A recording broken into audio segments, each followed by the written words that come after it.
Hi, I'm Virginia from Right Clinic, and I've been a medical writer and content creator since 2020. I'm also a UK registered pharmacist.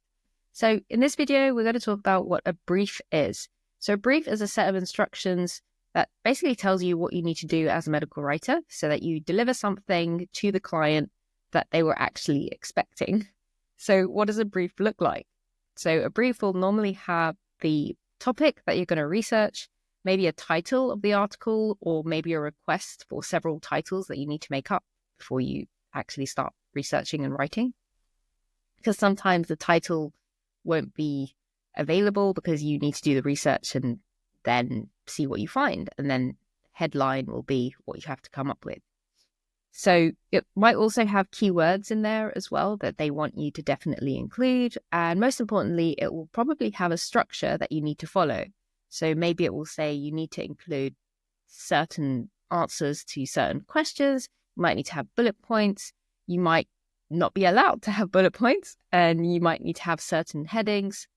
And you might also need to have a specific layout in terms of, do they want you to have a summary at the very beginning? Usually you write a summary at the very end after you've done all your research and you've written the whole article or piece of work. And also, you might also need to include a call to action, which is something that you want the reader to do after they've gone through the information that you've just shared with them. So a good reason to have a brief is that it prevents scope creep. So scope creep is when your client or the person you're working with asks you to do something extra that wasn't agreed upon before.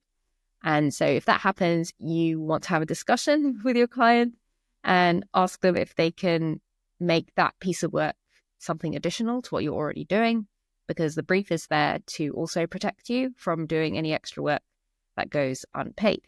So when you get the brief, make sure that you actually ask questions about it. So if there's anything you're not sure about or you think isn't quite right, then you should definitely reach out to your client and ask questions before you get started on the work.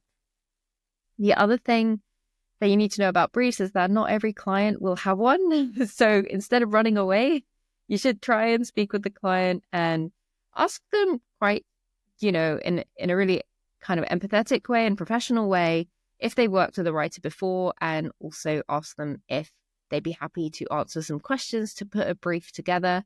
And then when you put the brief together, you can send that to them to confirm that that's what they want you to do. And then you know that you can go off and do that work and you should get paid for it. So if they want to make changes to the brief, then you can also put it in your contract that if there are any changes, that counts as additional work. And you might want to charge that hourly or whatever your usual day rate is that you've set. So I hope you found this video helpful. I'll keep it short and sweet, and I'll see you in the next video. Bye.